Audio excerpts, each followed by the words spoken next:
Hello friends, welcome to my channel physics by Bajaj sir.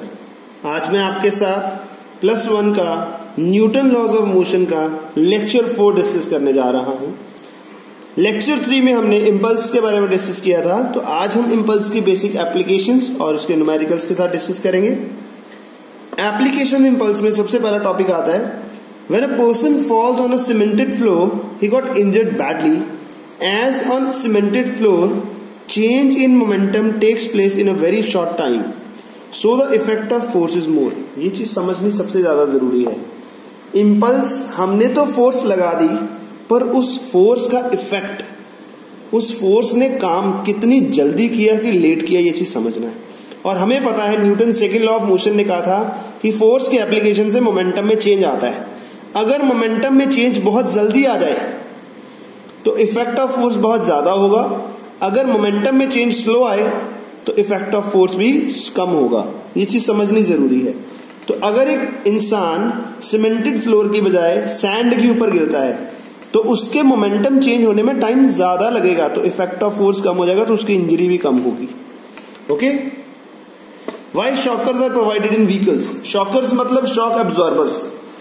Shockers खुद compress होके time increase करते हैं momentum को चेंज होने में, जिससे इफेक्ट ऑफ फोर्स कम हो जाता है। अगर हम बाय रिक्शा जा रहे हैं तो रिक्शा में आपको मालूम है, रिक्शा में देयर इज नो शॉकर्स, तो वहां पे हमें जर्क बड़ा ज्यादा फील होता है। Whereas in the case of our vehicles like car और motorcycle we didn't feel this.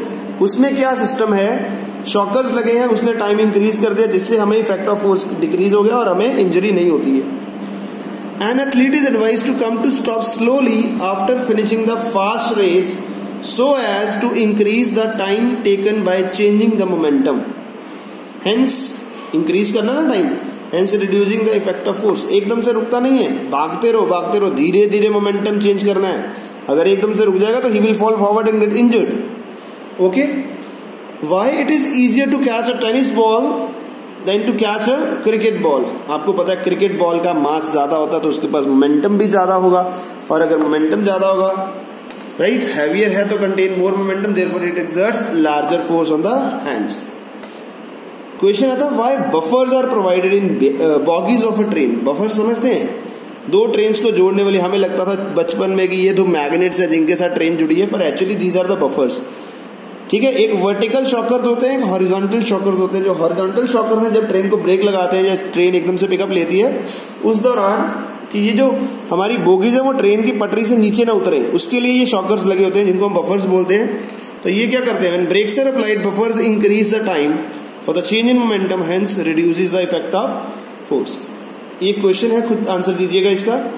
Why china wares are wrapped in grass और paper straws. China wares you understand, crockery में आते हैं। Okay, मैंने आपको पिछले लेक्चर में समझाया था, फोर्स टाइम ग्राफ अगर दिया है तो इसका एरिया अंडर निकालेंगे, that will give the impulse. अगर फोर्स कांस्टेंट है तो direct formula length into breadth rectangle का।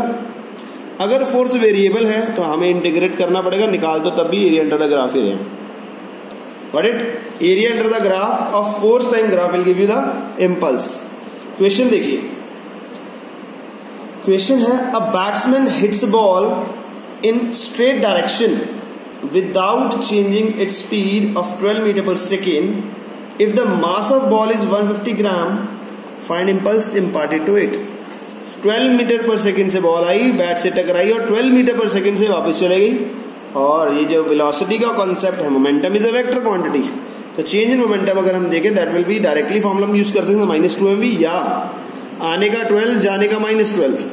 ठीक है, तो फाइनल माइनस इनिशियल, तो that will be mass into velocity, that will be -3.6 Newton second will be the impulse. Okay, a ball of mass 50 gram falls from a height of 1 meter and it rebounds to the height of 50 centimeter. आधी height तक वापस गया। Find impulse and average force between the ball and ground if time of contact is 0.1 second. ये time में दिया हुआ है। आने का स्पीड देखिए, ऊपर से नीचे आ रही है, आने का स्पीड vu 0 था, ड्रॉप किया गया था। Final velocity equals to square root 20 meter per second. ये टक्कर खा के अब उसने वापस उठना है, ये आ रही थी ऐसे, टक्कर खाई, अब वापस उठी v1 से, v1 से क्यों उठी, क्योंकि यहाँ पे इम्पल्स में चेंज आया और ये सेम हाइट तक नहीं गई। अगर सेम हाइट तक जाती तो सेम वेलोसिटी से भी उड़ती, ये याद रखना। अगर वेलोसिटी सेम होगी तो हाइट भी सेम पे जाएगी, अगर हाइट डिफरेंट है तो वेलोसिटी भी डिफरेंट होगी। तो हमें v1 भी निकाला, इसमें फाइनल 0 क्योंकि यहाँ पे जाके रुक जाएगी, फाइनल 0 करके फाइनल वेलोसिटी इसकी यहाँ पे निकाल ली। तो आने की वेलोसिटी और जाने की वेलोसिटी हमें पता है, तो चेंज इन मोमेंटम निकालेंगे तो we will get the answer. यहाँ पे इम्पल्स निकाल ली हमने, उसके बाद फोर्स निकाली तो force will be -3.75 Newton, that is impulse upon time. Time हमें गिवन था 0.1 सेकेंड, तो आंसर हमारे पास एक ही स्टेप में आ गया। अगला क्वेश्चन बहुत ज्यादा इंपॉर्टेंट है, ध्यान से देखिएगा। A machine gun fires bullet of mass 40 gram with a speed of 1200 meter per second. A person holding the gun can exert a maximum force of 144 Newton on it. What is the number of bullets that can be fired from the gun? तो direct formula B है force का, number of bullets into mass into velocity upon time, of equals to NMV by time. MV होता है momentum upon time, ये तो Newton second हो गया। Number of bullets, तो नंबर ऑफ बुलेट्स का फॉर्मूला डायरेक्ट भी निकाल सकते हैं, force into time upon momentum of one bullet. Force है, टाइम है, मास है, वेलोसिटी है, आंसर आ गया 3 बुलेट्स।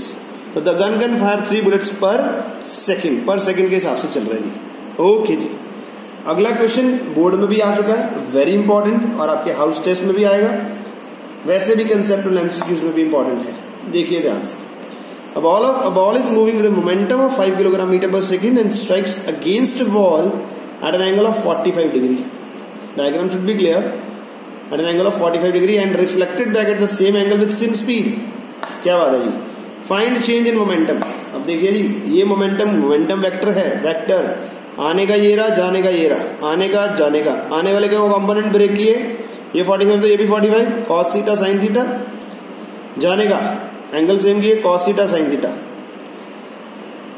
तो अब ध्यान से देखिए, इनिशियल मोमेंटम y एक्सिस में नीचे को था p sin थीटा, फाइनल मोमेंटम भी नीचे को था p sin थीटा, तो there is no change in momentum along y axis.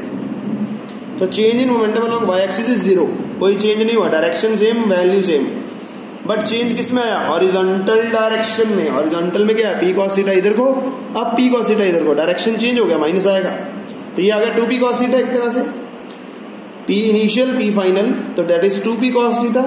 हमने वैल्यू फिल की, we get the answer -5 kilogram meter per second.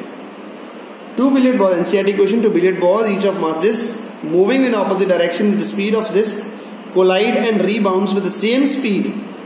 What is the impulse imparted to each other ball by the other? Each by the other. A ball है, B ball है, टक्कर भी खाती है, उसके बाद वापस जा रही है। A बॉल की बात कर रहे हैं, initial momentum, final change, initial final, okay जी।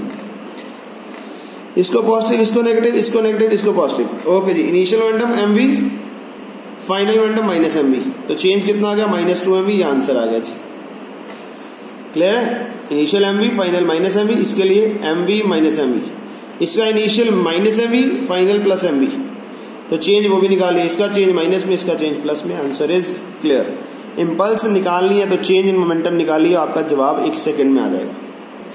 मैंने जैसे आपको समझाया था, इंपल्स निकालनी है तो area under force time graph है, तो यहाँ पे हमें वही क्वेश्चन दिख रहा है। The initial speed of a body is 5 meter per second, right? And its mass is 2 kilogram. A force act on it as shown, 4 seconds तक लगती है। Find impulse and final velocity of the body. Impulse क्या होता है, area under force time graph, इसका area निकालेंगे। This is the rectangle, this is triangle, rectangle, trapezium, rectangle, triangle, rectangle, trapezium, then rectangle, 1 2 3 4। Triangle का half into base into height, rectangle का length into breadth, trapezium half into sum of 2 parallel sides into height, and rectangle again is length into breadth. तो solve करके impulse आ गई 8.50 newton second. तो यही होता है change in momentum, m v minus u, v minus u की value होगी आई बाई एम, आई निकाल लिया, एम निकाल लिया।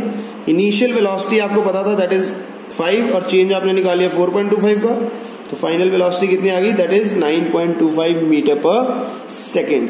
This is how we can solve the basic numericals of impulse and Newton's second law of motion. I hope you have liked the video and आपको ये समझ भी आ गया होगा। For any doubt, you can WhatsApp me at my number or you can comment at the video below. Thanks for watching. God bless you.